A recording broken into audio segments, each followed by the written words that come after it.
ในหมู่บ้านเล็กๆที่ซ่อนตัวอยู่ท่ามกลางป่าเขียวครึ้มมีบ้านไม้เก่าหลังหนึ่งตั้งตระหง่านมานานนับ10 ปี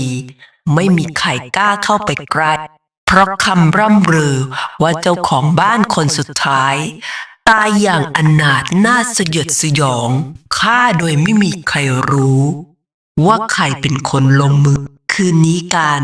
ชายหนุ่มผู้ชื่นชอบเรื่องลึกลับได้คุยกับเพื่อนสนิทชื่อต้อม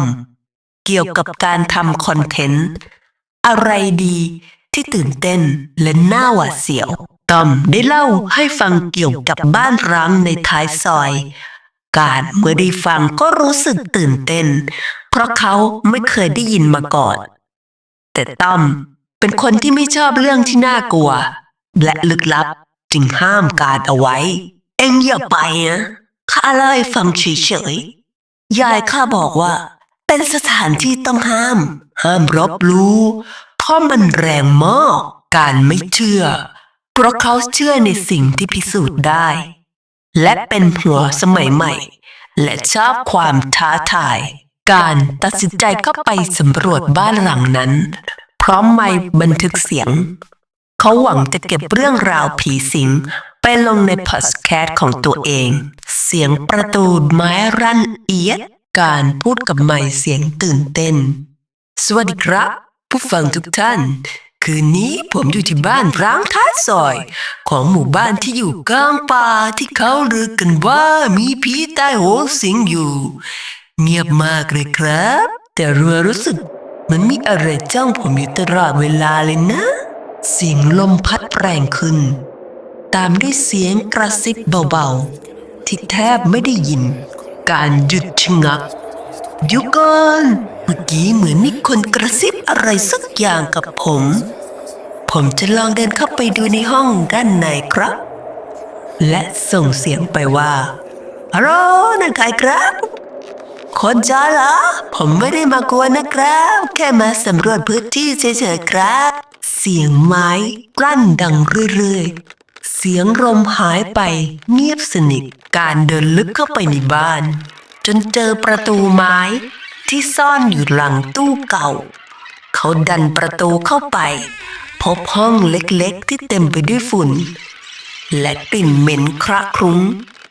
ราวกับมีบางอย่างเน่าเปื่อยมานานและมีหนูวิ่งตัดหน้าเขาไปมาหลายตัวการเสียงสั่นเล็กน้อยห้องนี้มีกลิ่นแปลกๆนะครับมีกลิ่นฟุ้งไปทั่วบริเวณเลยมันทำให้ผมต้องปิดจมูกเลยครับผู้ชมจนอยากจะอ้วกเลยครับผมจะขอกั้นหายใจแป๊บหนึ่ง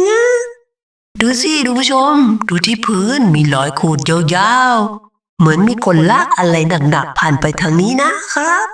เสียงลมกระซิบดังขึ้นอีกครั้งชัดเจนขึ้น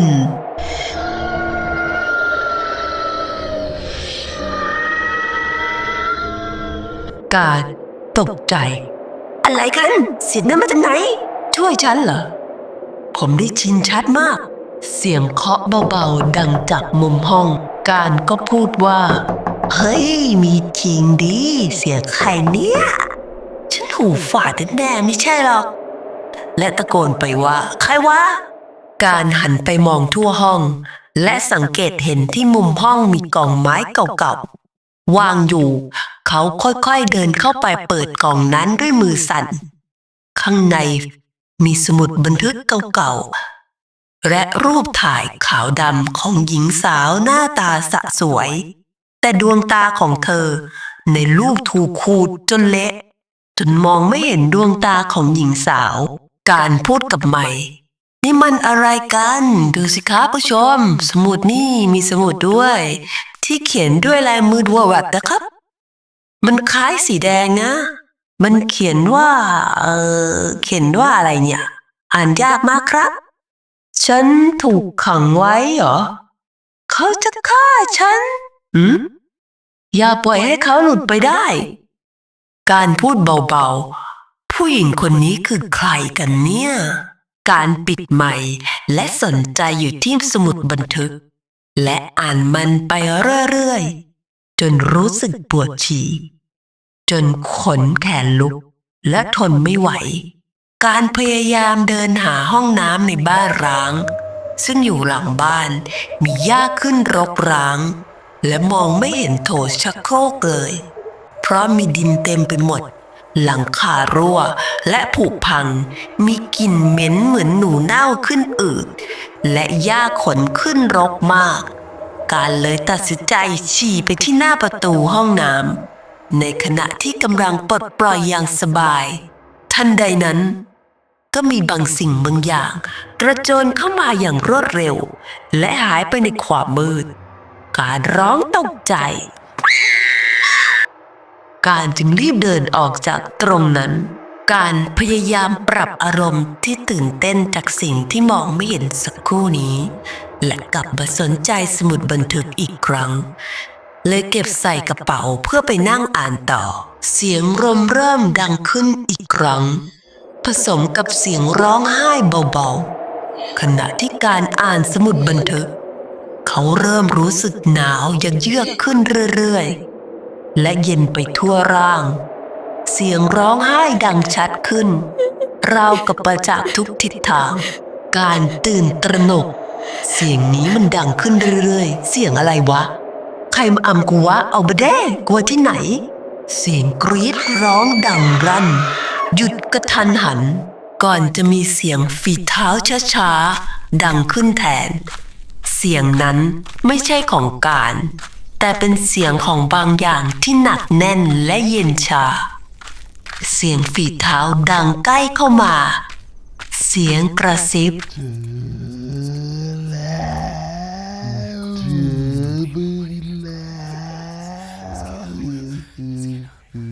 เสียงลมหอนดังระงมผสมกับเสียงหัวเราะเบาๆที่น่าสะพรึงกลัวการหันกลับมาพบเงาตัวสูงยาวยืนอยู่ที่มุมห้องเงานั้นไม่มีหน้าแต่มีแววตาสีแดงส่องประกายจ้องเข้ามาการตะโกนแกเป็นใครคนหรือผีวะเสียงแหบพร่าฉันคือคนที่เธอมาหาแกอยากรู้เรื่องของฉันไม่ใช่หรือแกจะได้รู้ด้วยตัวเองเสียงกรีดร้องของการดังขึ้นตามด้วยความเงียบเสียงลมค่อยๆจางลงเสียงนกในตอนเช้าร้องเบาๆเช้าวันต่อมาเพื่อนของการชื่อต้อมมาที่บ้านร้างเพื่อตามหาการพร้อมกับยายของเขาหลังจากที่การไม่ค่อยตอบข้อความเลยทั้งคืนต้อมเจอไมค์บันทึกเสียงวางอยู่หน้าบ้านแต่การหายตัวไปอย่างไร้ร่องรอยต้อมก้มเก็บไมค์เสียงสั่นการแกไปไหนวะไมค์ที่เขายังเปิดอยู่เลยต้อมกดเล่นไฟล์บันทึกเสียงของการดังขึ้นตามปกติแต่เมื่อถึงตอนท้ายการในบันทึกเสียงสงบผิดปกติถ้าใครได้ยินนี้อย่ามาที่บ้านหลังนี้เด็ดขาดฉันเจอความจริงแล้วและฉันเลือกที่จะอยู่ที่นี่กับเธอต้อมหน้าซีดเผือกยายรีบดึงตัวต้อมกลับบ้านและท่องคาถาบางอย่างตลอดเส้นทางต้อมมองไปรอบๆบ้านร้างก่อนจะสังเกตเห็นเงาสองเงายืนเคียงกันในมุมมืดเงาของการและหญิงสาวที่เขาไม่เคยรู้จักเสียงหัวเราะเบาๆของผู้หญิงดังขึ้นจางหายไปกับสายลมไม่ควรท้าทายสิ่งที่มองไม่เห็นแม้ว่าเราจะไม่เชื่อในเรื่องลี้ลับและบางสิ่งก็อาจมีอยู่จริงควรใช้สติและพิจารณาก่อนตัดสินใจทำอะไรที่อาจนำไปสู่เหตุการณ์ไม่คาดฝันเมื่อสายไปแล้วจะแก้ไขอะไรไม่ได้การตัดสินใจของเรามีผลกระทบเสมอเมื่อทำพลาดไปแล้วอาจไม่มีโอกาสกลับคืนมาแก้ไขอีกจบแล้วจ้าเพื่อเป็นกำลังใจในการทำคลิปครั้งต่อฝากกดไลค์กดแชร์กดติดตามด้วยจ้า